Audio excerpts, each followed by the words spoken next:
जाता है और वही बच्चों को बेस्ट स्टूडेंट अवार्ड दिया जाता है, best student of the year. तो आज के best student of the year का नाम लेने से पहले मैं इस बात का आपको खुलासा करूं कि हर साल की तरह इस साल भी सोहेल सर नगर सेवक की जानिब से ही बेस्ट स्टूडेंट अवार्ड दिया जा रहा है, जो पिछले 8 साल से बेस्ट स्टूडेंट अवार्ड दे रहे हैं। हम चाहते हैं कि सोहेल सर नगर सेवक का तालियों से इस्तेमाल करें, जो बच्चों के हौसला अफजाई के लिए हर साल खुद होकर उन्हें बिल्कुल इत्तला भी नहीं दी जाती है। उनको खुद पूछते हैं कि आपका प्रोग्राम जैसे रहा तो मुझे इत्तला करो। मेरी तरफ से बेस्ट स्टूडेंट अवार्ड हर साल रहेगा। माशाल्लाह हम इसके शुक्रगुजार हैं। बहुत अच्छे जो नौनिहालों के हौसला अफजाई के लिए बेस्ट स्टूडेंट का अवार्ड रखते हैं।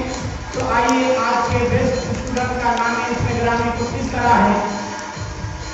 उम्मे हानी सैयद मूसा जमा हफ्तों, उम्मे हानी सैयद मूसा, जोरदार तालियों से इनका इस्तेमाल करें और सोहेल सर से मैं दरख्वास्त करूँगा और ताई से दरख्वास्त करूँगा और आज के सदर अहमद सर से दरख्वास्त करूँगा कि वो आए और इनको बेस्ट स्टूडेंट अवार्ड से नवाजें।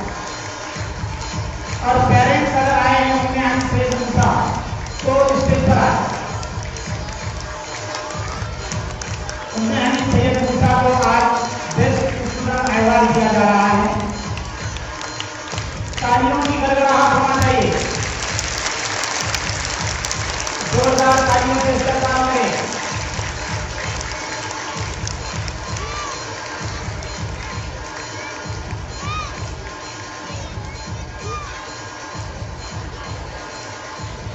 मेहमान से रिक्वेस्ट है कि आप अपने